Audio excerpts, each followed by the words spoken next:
함께 신앙 고백하심으로 새벽 예배를 시작합니다.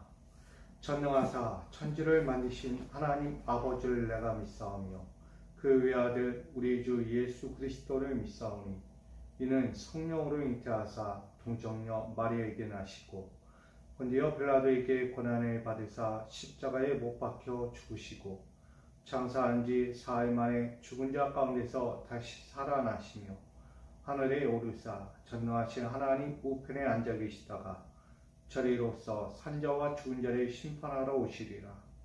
성령을 믿사오며 거룩한 공예와 성도가 서로 통하는 것과 죄를 사하여 주시는 것과 몸이 다시 사는 것과 영원히 사는 것을 믿사옵나이다. 아멘. 찬송가 481장 함께 찬양하겠습니다. 찬송가 481장입니다. 찬송가 481장 함께 찬양합니다. 때 저물어서 날이 어두니 구주여 나와 함께 하소서. 내 친구 나를 위로 못할 때 날 돕는 주여 함께 하소서. 내 사는 날이 속히 지나고 이 세상 영광 빨리 지나네.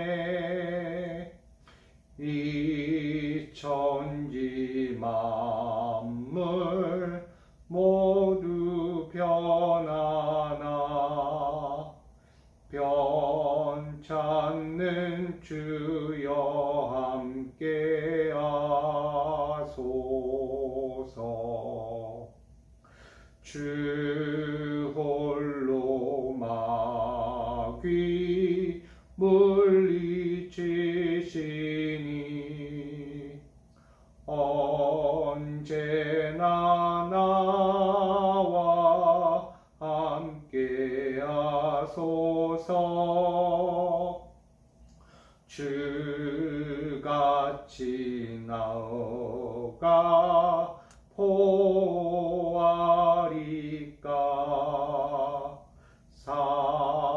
사랑의 주여 함께 하소서. 이 육신 쇠해 눈을 감을 때 십자가 밝히 보여주소서. 내 모든 슬픔 위로하시고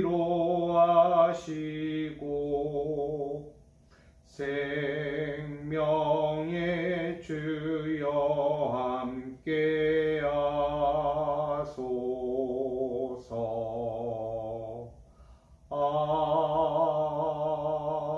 아멘. 아멘. 오늘 우리에게 주실 하나님 말씀 함께 나누기 원합니다. 창세기 50장 15절로 26절입니다. 창세기 50장 15절로 26절까지 말씀을 우리 함께 보기 원합니다. 오늘 창세기 50장 15절로 26절 제가 받들어 봉독하겠습니다. 요셉의 형제들이 그들의 아버지가 죽었음을 보고 말하되 요셉이 혹시 우리를 미워하여 우리가 그에게 행한 모든 악을 다 갚지나 아니할까 하고 요셉에게 말을 전하여 이르되 당신의 아버지가 돌아가시기를 전에 명령하여 이르시기를 너희는 이같이 요셉에게 이르라. 내 형들이 내게 악을 행하였을지라도 이제 바라건대 그들의 허물과 죄를 용서하라 하셨나니 당신 아버지 하나님의 종들인 우리 죄를 이제 용서하소서 하며 요셉이 그들이 그에게 하는 말을 들을 때에 울었더라. 그의 형들이 또 친히 와서 요셉의 앞에 엎드려 이르되 우리는 당신의 종들이니이다.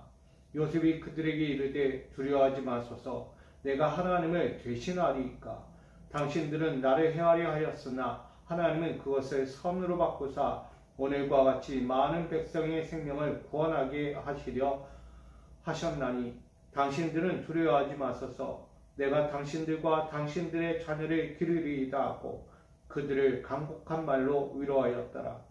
요셉이 그의 아버지의 가족과 함께 애굽에 거주하여 110세를 살며 에브라임의 자손 3대를 보았으며 므낫세의 아들 마길의 아들들도 요셉의 스라에서 양육되었더라.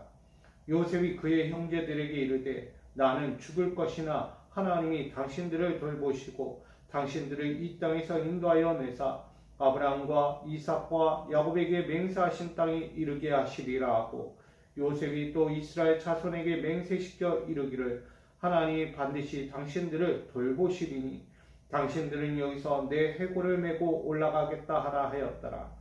요셉이 110세의 죽음에 그들이 그의 몸에 향채료를 놓고 애굽에서 입관하였더라. 아멘. 기도하겠습니다.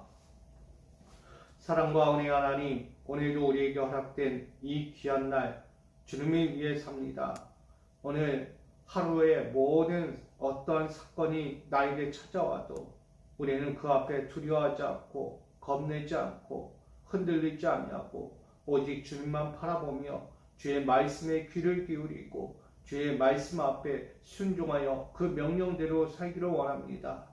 오늘 그 뜻대로 살기 위하여 이 시간 엎드리며 이 귀한 말씀을 듣고자 오니 우리에게 말씀하여 주시고 오늘도 주님의 뜻대로 살고자 할 때에 우리의 힘과 능력이 아니라 주님의 힘과 능력 가운데 설 수 있도록 인도하여 주옵소서. 오늘도 주의 은혜로 살아가기를 소망하며 살아계신 예수님의 이름으로 기도하옵나이다. 아멘. 할렐루야. 오늘도 주께서 주신 이 하루를 가장 복되게 살아갈 수 있는 우리 믿음의 성도님들 되시기를 간절히 축원드립니다. 오늘 창세기 50장 15절로 26절 말씀 가지고 반드시 돌보시는 하나님에 대해서 함께 나누고자 합니다. 우리 모두에게 주의 돌보시는 은혜가 있기를 먼저 축원드립니다. 사람이라는 것은 늘 두려움을 갖고 살죠. 근데 이 두려움이라는 것이 언제 찾아온가 봤더니 결국은 내가 과거에 지난날 지었던 죄 때문에 찾아온다는 거예요. 사람은 죄를 짓고 살 수는 없다는 거죠. 결국 내가 과거에 어떤 삶을 살았고 어떠한 죄를 지었는가에 따라서 편안할 수도 있고 때로는 움츠리며 늘 죄인처럼 살아갈 수밖에 없다는 거예요. 사람은 과거에도 지금에도 앞으로도 죄라는 근거 아래 우리는 살 수밖에 없습니다. 그러나 그 죄 아래 있을지라도 그 죄를 속히 회개하고 용서를 구하고 다시는 그 죄 아래로 죄의 삶으로 돌아가지 않는 것, 이것이 중요하겠죠. 그러나 그 죄에서 벗어나지 않고 아직도 그 죄를 움켜쥐고 있다면 그 죄 때문에 평안과 위로와 앞으로의 미래가 보이지 않는다는 것입니다. 사랑하는 성도 여러분, 왜 우리는 죄를 짓고 살아갑니까? 아니, 왜 우리는 그 죄에서 벗어나지를 못할까요? 그 죄 아래 우리가 있을 때 우리는 행복하지 않다는 거예요. 우리는 죄가 있기에 늘 웅크리며 살아가잖아요. 오늘 말씀에도 보니까 오늘 지난날 과거에 요셉에게 죄를 지었던 그의 형제들을 보게 됩니다. 늘 그의 곁에서 이제는 항상 보호막이가 됐고 그들을 지켜주었던 그 형제들이 지켜주던 아버지 야곱이 숨을 거두었어요. 이제는 그 자신들을 보호해줄 사람이 없어요. 해를 입고 억울함을 가지고 살아왔던 사람은 항상 평생 그 웅아리를 치면서 살아갔죠. 어떤 마음일까요? 쉽게 얘기하면 우리 영화를 많이 보면 복수에 또 복수를 낳고 복수에 또 다른 복수를 낳는 걸 보는 것처럼 너무나 억울하고 너무나 고통스러운 세월을 살았었는데 누구 때문에 그걸 복수하지 못하고 산 거예요. 근데 그가 사라지니까 복수의 칼을 갈고 있다가 결국 마지막 훗날에 복수를 하더라는 거예요. 오늘 요셉을 보면서 우리가 생각해 보게 돼요. 그들의 형제들은 요셉을 보면서 이제 우리를 지켜주고 나를 안아주고 위로해주던 아버지 야곱이 사라졌어. 이제 요셉이 그렇게 웅크리고 있다가 이제 우리에게 그 죄값을 묻겠구나. 어찌해야 되나? 우리를 보호해주던 아버지 야곱이 없어. 우리 형제들은 어떻게 살아야 하지? 우리 형제들은 저 요셉 앞에서 어떻게 해야 될까? 점점점 두려움에 빠져갑니다. 누구 하나 보호해줄 사람이 없기 때문입니다.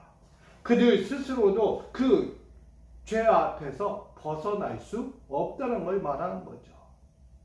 마찬가지입니다. 그만큼 이 형제들이 죄라는 의식이 떠나지 않았다는 거예요. 지난날 요셉에게 행했던 그 죄가 그들의 머릿속에서 그들의 심정에서 떠나지 않았다는 것을 말하고 있습니다. 과거에 그 만나는 과정에서 화해는 했지만 아직까지도 그들은 두려움에 떨고 있어요. 씻겨지지 않은 죄, 아직도 그 불씨가 남아서 그들은 두려워하고 있었다는 것입니다. 여러분은 어떻습니까? 누구에게 용서를 받고 누구에게 화해의 손을 받았음에도 불구하고 이들처럼 두려워 떨고 있는 사람이 있습니까? 아직도 죄인처럼 살고 있습니까? 분명히 죄값은 치러졌고 죄값은 이미 끝났어요. 그럼에도 불구하고 스스로 죄인처럼 살고 있느냐 이거죠. 여러분, 오늘 우리는 어떻습니까? 우리는 예수 그리스도의 그 보혈의 피값으로 우리는 새 삶을 얻었어요.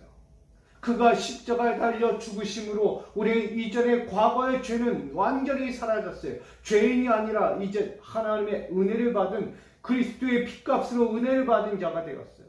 근데 아직도 우리가 과거에 머물러 있다는 거예요. 예수가 보혈의 피를 흘리며 십자가에서 죽어갔음에도 불구하고 나는 아직도 죄인처럼 사는 거예요. 분명히 우리의 죄인이 아니고 하나님의 자녀라 말씀하셨고 너희는 이제 죄의 종이 아니라 은혜의 종이 되어야 한다라고 말해요. 근데 우리는 아직도 죄의 종이 되어서 죄인처럼 살고 있다는 것입니다. 왜 이렇게 두려움과 공포와 죄인의 자리에서 떠나지 못하고 있습니까? 결국 아직도 나는 회개할 것이 남았다는 거예요. 아직도 내가 그 전에 화해하고 용서를 구하고 했음에도 불구하고 아직 내 안에 뿌리처럼 남겨져 있는 그 죄가 남아 있었기 때문이에요. 그렇다면 그 죄를 속히 우린 벗어내야 되죠. 그 죄 때문에 우리가 행복하지 않고 편안하지 않고 하나님이 주신 안위와 평강을 누리지 못하는 거예요. 내 인생을 보다 낫게 사는 것을 바라보지 못할 때가 있어요. 왜? 그 죄 때문이라는 거예요. 사랑하는 성도 여러분, 지금 속히 벗어나셔야 합니다. 아직도 웅크리처럼 치고 있는 그 뿌리 깊은 죄를 우리가 빨리 벗어나야만 내 인생의 미래가 죄인의 인생이 아니라 은혜의 인생으로 바뀌게 되는 것입니다. 분명히 우리는 새 것이 되었다라고 말해요. 근데 왜 아직도 옛것이 되어 있습니까? 오늘 이 아들들을 보니 아직도 옛것에 머물러 있어요. 분명히 요셉은 그 아버지의 뜻대로 아버지의 마음과 하나님의 마음으로서 용서하고 화해했어요. 근데 아직 이들은 그와 다르다는 거예요. 저는 여기서 한 가지 보는 것은 역시 죄인은 어쩔 수 없구나. 죄인은 용서를 받아도 화해를 해도 아직 죄인은 죄인이구나. 이걸 느끼게 됩니다. 영원히 벗어날 수 없는 죄인의 그 감옥 같은 옥살이를 인생 가운데 하고 있구나. 자, 그렇다면 우리 한 가지 볼 수 있죠. 죄는 영원히 벗어날 수 없는 옥죄는 인생이구나. 그러니 우리가 죄를 짓지 말아야겠다. 이런 결론을 맺는 거예요. 죄는 편안할 수 없다는 거예요. 죄는 늘 언제 어느 때든 그 죄 때문에 그 죄값을 치러야 한다는 것을 말하는 거예요. 그러니 편안한 인생 없어요. 남들이 이야기하는 평강의 인생 없다는 거예요. 늘 불안하고 늘 언제 어떻게 될지 몰라. 늘 언제 내가 또다시 그 죄 때문에 당할 인생이 될지 모른다는 거예요. 그러니 두려울 수밖에 없는 거죠. 여러분, 우리 죄에서 벗어납시다.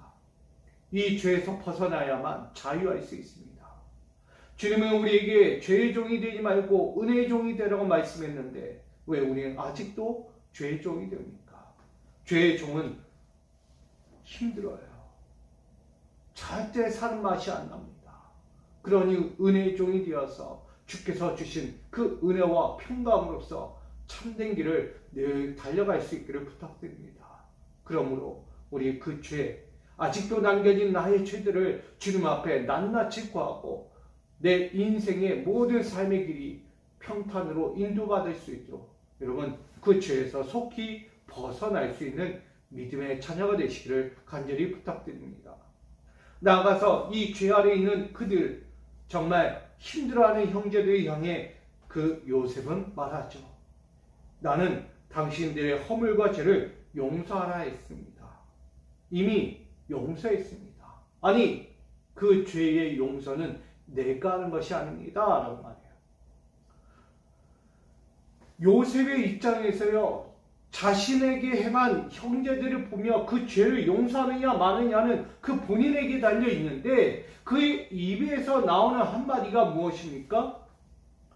아버지의 하나님의 종들인 우리 죄를 용서하여 주십시오 라고 말하는 그들 앞에서 요셉이 말해요. 두려워 마십시오. 내가 하나님을 대신하리까 라고 19절을 전합니다. 자기 인생에 피해를 주고 억울한 고통을 줬던 형제들에게 요셉이 하는 말은 자신이 용서해주고 화해해주고 그들에게 죄를 다시 묻지 않겠다라고 말하는 것이 아니라 도리어 하나님이 그 죄를 대신하신다. 그 죄값을 대신 치러주신다. 그 죄의 물음은 하나님이 물으신다라고 말합니다. 요셉에게는 그 죄를 물을 자격도 그 죄를 용서해 줄 자격조차도 없다라고 말하는 거예요. 모든 죄의 해답은 그 죄를 해결할 해답은 하나님께 있다라고 말해요. 그래서 용서의 부분은 요셉 그 자신이 할 수 있는 영역이 아니다는 거예요. 하나님의 영역이다. 모든 인생과 그 사람들에게 펼쳐지는 죄의 근원, 그 모든 것들로부터 용서하시고 회개시키고 그들을 돌이키게 하고 그들과 화해하는 것은 내가 아니다. 오직 하나님이 하실 일이다. 하나님의 영역을 내가 침범할 수 없다라고 말하고 있어요. 여러분, 오늘 하나님을 대신하리까 라는 이 문구를 우리는 기억해야 합니다. 하나님은 우리에게 말씀하는 거예요. 우리도 마찬가지잖아요. 내가 지은 죄를 어떻게 합니까? 용서를 구해야죠. 누구와 화해해야 합니까? 하나님과 화해하셔야 돼요.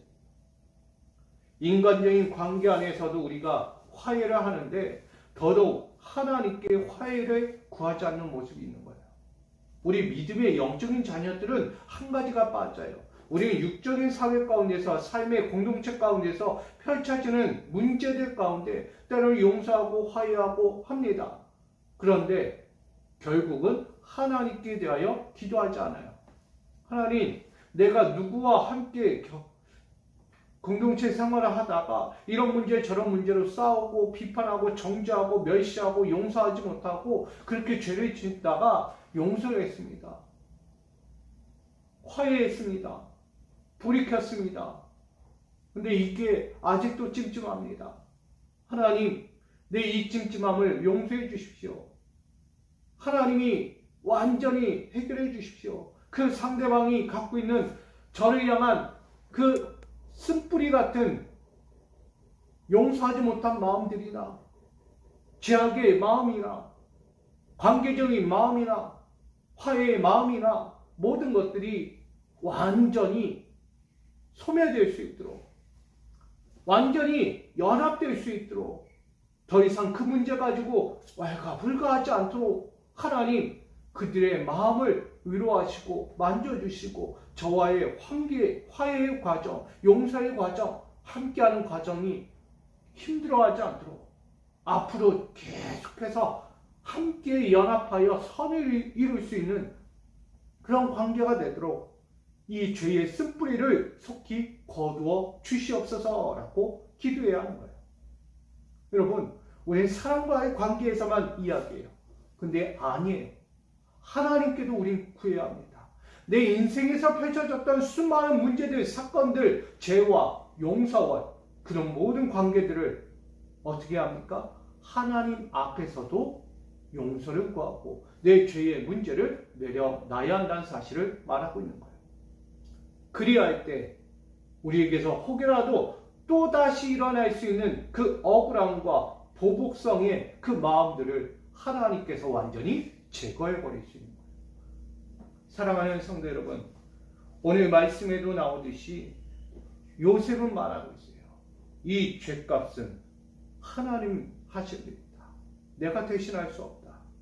이제는 나는 화해했고 나는 더 이상 당신들의 죄를 묻지 않습니다. 아버지가 살아계시나 숨을 거두시나 나는 당신들의 죄를, 당신의 죄값을 보복하지 않는다는 거예요. 이게 요셉의 마음입니다. 우리는 용서했다고 해도, 화해했다고 해도 또다시 속에서 끌어져 나오잖아요. 도저히 용서가 안 돼. 아무리 생각해도 화해가 안 돼. 말은 화해했고 말은 용서했다고 하지만 아직도 속에서 북을 끓고 있는 거예요. 얼굴만 봐도, 함께하는 자리만 있어도 부글부글 끓어올라요. 도저히 못 보겠다는 거예요. 용서가 안 된다는 거예요. 함께할 수 없다는 거예요. 그러니 어떤 선을 이루겠습니까? 연합하여 선을 이룬다? 정말 힘들죠.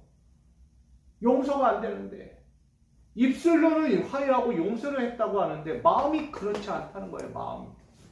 그러니 같이 갈 수 없고 함께 할 수 없고 모든 것을 볼 수 없는 거예요. 그렇게 관계를 맺을 수 없는 것, 그런 마음들을 없앨 수 있는 것, 그런 마음을 던질 수 있는 건 하나님께 구하는 거예요. 하나님께도 나의 죄와 용서를 함께 올려드려야 하는 거예요. 그래야 할 때 하나님은 그것을 바꾸신다는 거예요. 그래서 말하죠. 하나님은 그것을 선으로 바꾸사라고 말하는 거예요. 이것을. 사랑하는 성도 여러분, 오늘 저와 여러분도 오늘도 그 선을 바꾸시기 위해서 우리와 함께 하시는 그 주님 앞에서 우리 인생에 찾아오는 수많은 사건들 있습니다. 그러나 그 사건들을 우리는 서로에게 대하여 용서하고 화해했지만 더더욱 용서와 화해는 하나님께 구할 수 있기를 원합니다. 그리해야만 우리의 믿음의 교제와 관계와 우리의 공동체, 우리의 삶의 자리가 주님 안에서 형통으로 바뀌고 은혜로 바뀌고 악이 변하여 선이 되어가는 그 현장을 만들어갈 수 있는 것입니다. 오늘 저와 여러분 어떤 현장을 만날지 모릅니다. 내 죄의 인생, 내 용서받지 못한 인생이 찾아올 수도 있어요. 그럴 때 하나님께 먼저 구하고 달려가 이 모든 사건이 다시는 되살아나지 않냐고, 다시는 그것들 때문에 어려움 겪지 않는 우리 모두가 되도록 오늘 주님 앞에서 모두 구하고 그 삶이 편안하고 안전하고 늘 화목한 선을 이루는 연합의 공동체들로 세워져 가기를 주님의 이름으로 부탁을 드립니다. 오늘 그렇게 나가는 이들 앞에 오늘 하나님은 구원을 주시는 거예요.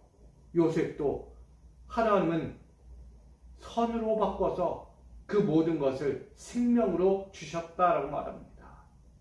이것이 요셉의 삶이에요. 예수 그리스도의 삶과 다를 바가 없어요. 용서하고 다시는 그 죄를 다시는 묻지 않겠다. 그 죄가 있다면, 남아있는 죄가 있다면 그 하나님이 하실 일이다. 내가 할 일은 없다. 나는 이미 화해했어요. 용서했다는 거예요. 인간적인 면 안에서, 관계 안에서, 공동체 안에서 이미 용서를 했다는 거예요. 죄에 대해서 묻지 않겠다는 거예요. 만약에 남아있는 죄가 있다면 그건 하나님이 하실 일이다. 내가 할 일이 아니다. 이미 끝났다는 거예요. 그렇게 요셉은 그들을 위로하고 또 위로했습니다. 저는 오늘 우리의 삶에서 하나님이 무엇 하기 원하는가? 우린 회개와 용서는 반드시 일어나야 한다. 그리고 두 번 다시 그것 때문에 올무가 되어서 힘들어하는 삶이 되지 말고 은혜의 자녀로서 은혜의 삶을 오늘도 가장 행복하고 복되게 살아갈 수 있는 믿음의 종들이 되어야 한다는 사실을 전하고 있는 것입니다. 더욱이 요셉은 그의 가족들과 아버지의 인생이 어떻게 되었는지를 알고 있듯이 이제는 그의 나이도 110세가 되었습니다. 그러니 그가 110세가 되던 해 자신의 고향 하나님께로 돌아가야 한다는 것도 그도 깨달았다는 거예요. 수많은 자녀를 낳고 그와 함께했던 형제들과 함께하면서 지냈던 모든 시간들을 뒤로하고 그가 그의 형제들 앞에서 먼저 하나님께로 가게 됨을 구하고 있습니다. 그러면서 이제는 그들을 위하여 축복하고 있습니다. 하나님이 당신들을 돌보시고 하나님이 이 땅에서 인도하여 내사 아브라함과 이삭과 야곱에게 맹세하신 땅에 이르게 하시리라. 24절에 나와요. 요셉은 그의 마지막 앞에서 형제들과 그의 가족들과 그의 민족을 위해서 축복합니다. 하나님이 맹세하신 땅으로 다시 이르게 하시라. 지금 애굽에 피신하여 와 있지만 기근과 흉년으로 인하여 애굽이라는 땅에 와 있지만 이곳이 우리의 땅이 아니라 우리의 땅은 아브라함과 이삭과 야곱에게 약속하신 저 가나안 땅이 우리의 땅이다. 앞으로 그곳으로 다시 이르게 할 것을 축복으로 기도하고 있는 것입니다. 여러분, 오늘 우리도 마찬가지입니다. 문제가 있어 떠났던 그곳에 우리가 회개하고 용서를 구하니 다시 제자리로 오는 거예요. 있어야 될 자리, 가야 할 곳으로 보내고 있는 것입니다. 오늘 저와 여러분, 하나님은 우리가 화해하고 용서를 구하고 하나가 다시 되었다면 본래 자리로 돌이킬 거예요. 더 이상 묻지 않는다는 거예요. 이제 이전과 같이 행복하고 복된 자리로 만들어 가신 거예요. 오늘 그것처럼 여러분이 오늘 이 하루를 살아가는 모든 현장에서 혹여라도 벗어난 길이 있다면 다시 하나님이 보내어 주실 것이고 원래 자리에서 있어야 될 그 화해와 기쁨과 용서의 그 은혜를 다시 회복할 줄 믿습니다. 그러므로 오늘도 여러분이 살아가는 이 하루 가운데서 오늘 나에게 허락될 그 하나님의 회복의 자리, 하나님이 나에게 허락하신 그 축복과 그 용서의 자리를 바라보면서 다시는 죄의 자리로 가지 말고 죄의 종이 되지 말고 은혜의 자리로 은혜의 종이 되어 하나님께 영광 돌리고 내 사랑하는 자들, 내 가정과 기업과 내 교회와 내 모든 공동체 가운데 선한 영향력, 선한 연합의 신비를 이루어가는 우리 모두가 되어 하나님의 축복과 은혜 가운데 늘 살아갈 수 있기를 주님의 이름으로 간절히 축원드립니다. 사랑과 은혜의 하나님, 오늘도 반드시 돌보시는 하나님을 봅니다. 그 약속의 메시지, 요셉을 통하여 말씀했듯이 오늘 우리의 인생에도 사랑하는 종들을 통하여 반드시 너희를 돌보시리라 라는 약속의 메시지가 떠나지 않기를 소망합니다. 이 하루 돌보아 주시고 약속의 땅에 다시 한번 회복되어 돌아가는 우리 인생의 축복을 보게 하여 주시옵소서. 예수 그리스도 이름으로 기도하옵나이다. 아멘.